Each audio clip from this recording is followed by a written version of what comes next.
Bonjour. Dans la dernière vidéo, on avait vu comment est-ce qu'on fait pour passer de la formule d'un composé ionique et donner son nom. On avait fait le chlorure de calcium et le chlorate de fer 3. Là, quelque chose d'un tout petit peu plus complexe, on va voir comment est-ce qu'on fait pour aller de son nom à la formule. Alors, commençons avec l'exemple du phosphure d'argent. Alors ici, on peut voir le D apostrophe avec la voyelle au début du nom. Au lieu d'un de, on a un D apostrophe. Ça revient au même. Même chose ici, à l'envers, il faut aller voir dans le tableau des éléments ou le tableau périodique pour déterminer quel est le symbole approprié et les charges ioniques de chacun de nos deux composants ici. Alors, première chose qu'on fait, c'est on s'en va voir dans le tableau périodique et on détermine que phosphure, c'est le phosphore, symbolisé avec un P, et que le phosphore a une charge ionique de 3 négatif. On s'en va voir dans le tableau périodique et on détermine que le symbole de l'argent, c'est Ag, et une charge de 1 positif. Deuxième étape, on a besoin de regarder, OK, j'ai 3 négatifs, alors un total de 3 négatifs, et j'ai un total de 1 positif. Mais il faut que ça soit égal. Il faut toujours que ça soit égal pour donner un composé ionique neutre.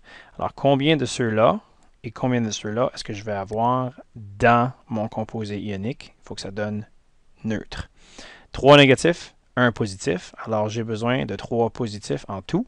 Ça fait que ça va m'en prendre 3 de ceux-ci pour donner 3 positifs. Alors, dans ma formule, je vais avoir besoin de P seulement une fois et je vais avoir besoin de Ag 3 fois. Parce que mon 3 fois 1 positif pour donner le 3 positif. Et comme on avait fait quand on donnait le nom, il faut inverser l'ordre de nos éléments ou de nos substances dans la formule chimique. Alors l'argent doit s'en venir en premier et le phosphore doit s'en aller en deuxième. Alors on a besoin de donner Ag et il y en a combien? Il y en a 3. Et phosphore, il y en a combien? Il y en a 1. Mais quand on donne les chiffres, si c'est 1, on ne le met pas. Alors le 1, on n'a jamais besoin de le mettre. Alors ça nous donne la formule chimique Ag3, P1. Un deuxième exemple, on va aller avec le sulfate de cuivre 2. Entre parenthèses. Sulfate de cuivre 2, même chose, on s'en va dans le tableau périodique. On demande c'est quoi le symbole du sulfate. On demande c'est quoi le symbole du cuivre. Le sulfate, c'est SO4 avec une charge de 2 négatifs. Le cuivre, c'est Cu. Et le cuivre, c'est un élément polyvalent, c'est-à-dire il peut faire une charge ionique de 2 positifs ou de 1 positif. Et qu'est-ce que le petit 2 ici nous dit? Mais ça nous dit que c'est le 2 positif. S'il y avait eu un 1 en chiffre romain, ça aurait été le 1 positif. On doit faire la même chose qu'on a fait ici. On doit déterminer les charges totales. Alors 2 négatifs, 2 positifs. Bien, notre 2 positif et notre 2 négatif s'annulent. Ça donne neutre. Donc on va avoir 1 SO4.